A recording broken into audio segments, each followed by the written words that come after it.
update naman tayo sa ating mga kapundi. Hindi ito nakapag-video din. Wala na tanim namin. Kasi ngayon lang namin ito nakapakita. Kasi busy lang talaga. Kaya ito na ang pinapilinisan namin kasi hindi nakayanan namin kung ako lang o asawa ko kasama ko mayroon na kaming kasama na dulo.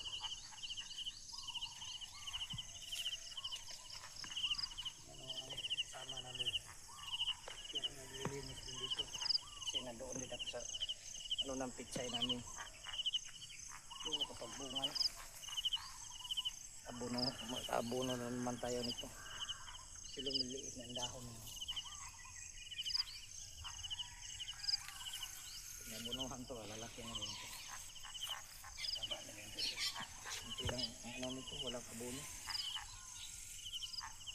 Mga kuwan na ito, mga ilang buwan na ito. 2, higit ilang buwan. Yun, naglilinis namin kahit medyo mainit-init na kunti. Parang Amerikano. Nakahubad pa. Nakahubad ang kuwan namin. Kasama namin nga nagtrabaho. Yan mo. Parang artista na kasama namin. Model na siya, model ng alagbati.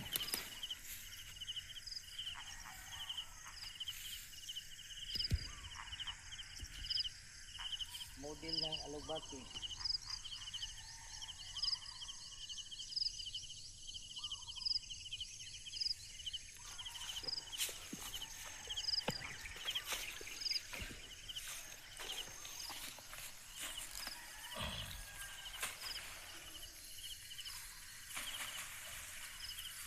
Mahaba pa ang damo sa alagbati. Arbay tanga dyan sa sakod sa likod na. Ayan, tabunan ko. Kuan.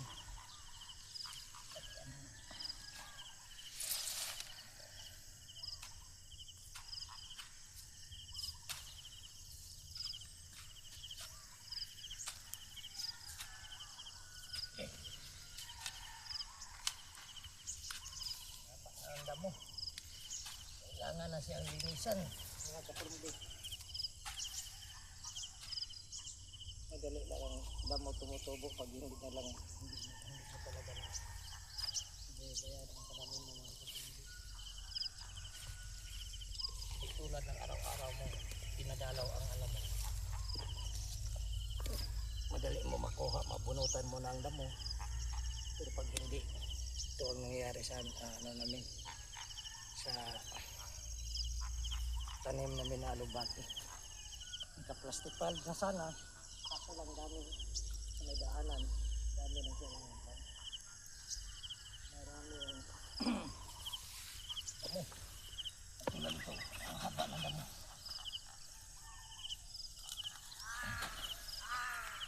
Tapos namin abunuhan ko ito kung sakali makasakali gumaganda pa ang dahon.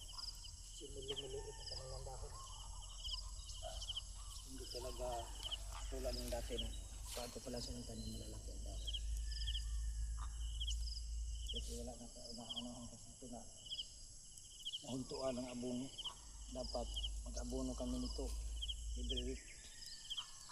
Tapos ngayon ilang linggo na, 2 linggo na siguro higit. Tapos kung makapal na siya, siyempre kailangan na talaga siya ng maraming abono. Hindi na naabunuhan. Kung makapal na ang tanim namin, sipag namin ito.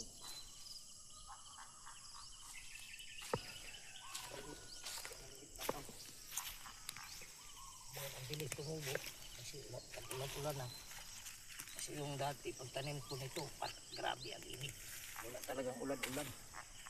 Araw-araw ko nagdidilig nito. Pero ginagamitan ko na siya ng hose. Ng hose na magkano. Karwas. Karwas ko para magkaroon ng tubig. Magkuha ng tubig.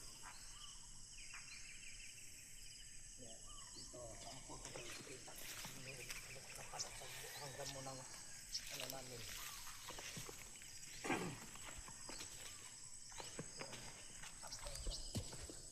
Damo.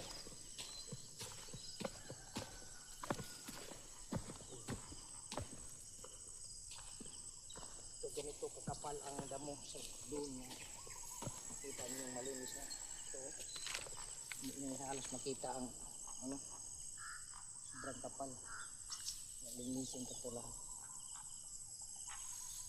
Salamat mga kaprumbe. Sana huwag mong kalimutan mag-subscribe sa aming YouTube channel. At saka mag-comment at mag-share at mag-like. Maraming salamat hanggang sa muli. Update ko lang kayo sa sunod pa.